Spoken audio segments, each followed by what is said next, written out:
जय हिंद स्टूडेंट्स, आप सबका कॉर्पोरेट अकाउंटिंग का एग्जाम भी हो गया, यानी कि ऑनर्स का एग्जाम आप लोगों का खत्म हो चुका है। अब आगे प्रिपरेशन करना है सब्सिडरी पेपर का, जिसका इम्पोर्टेंट क्वेश्चन का वीडियो अपलोड होगा इस चैनल के माध्यम से। अगर आप अभी तक नहीं जुड़े हैं तो चैनल को जरूर सब्सक्राइब कर लें, और जो हमारे वीडियो देखकर गए थे, मैंने जो पढ़ाया था वो पढ़ के गए थे, तो आप लोग बताइएगा जो कितना क्वेश्चन मैंने जो गेस किया था वो मिला।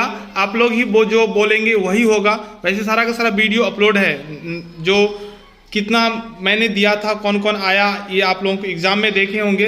तो अभी बहुत सारे स्टूडेंट्स ने मैसेज किया, कॉल किया, सर ट्रू और फॉल्स का आंसर। तो मैं आप लोगों के लिए अभी आंसर लेकर आया हूं। State whether the following statements are true और फॉल्स। देखिए पहला क्वेश्चन है, Indian companies act was amendment in 2014।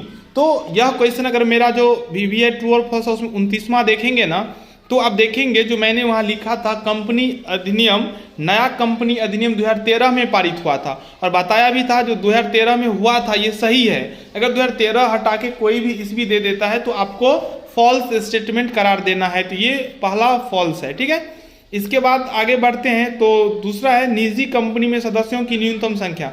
तो कोई भी कंपनी होगा, न्यूनतम सदस्य जो होता है ना वो 2, ये निजी में, ठीक है, ये 20 दे दिया है तो फॉल्स है, ठीक है। चलिए, तो बी भी फॉल्स हो गया। तीसरा है, भारत में सूत्रधारी कंपनी के लिए मिश्रित चिट्ठा बनाना अनिवार्य नहीं है।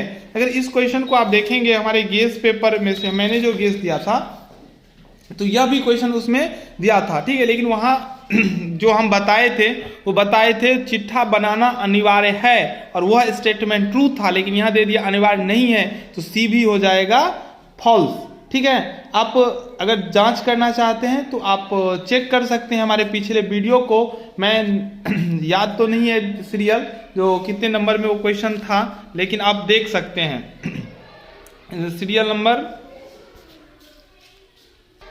तो अगर आप सेट 2 देखेंगे तो 42वां क्वेश्चन जो था ये यही था, लेकिन बस एक चेंजेस था उसमें, मैंने नहीं दिया था, मैंने लिखा था भारत में सुधारी कंपनी के लिए मिश्रित चिट्ठा बनाना अनिवार्य है, ट्रू, लेकिन ये नहीं करके फॉल्स हो गया, ठीक है। अगला है, अंशधारी कंपनी के स्वामी होते हैं। ये भी हम लोग पढ़े थे, जो समता अंशधारी, पूर्वाधिकार अंशधारी या अंशधारी कंपनी के स्वामी होते हैं, जबकि ऋणपतधारी लेनदार होते हैं। तो डी जो है ये ट्रू होगा, ठीक है।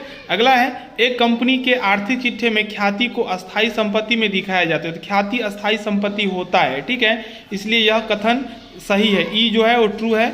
एफ जो है, बाह्य पुनर्निर्माण का आशय कंपनी की पूंजी में कमी करना, ये फॉल्स स्टेटमेंट है।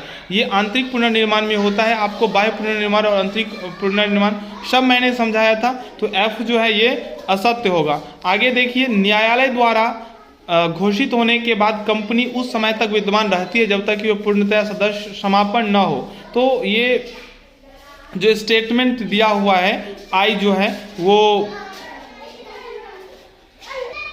तो जी जो स्टेटमेंट है ये ट्रू है।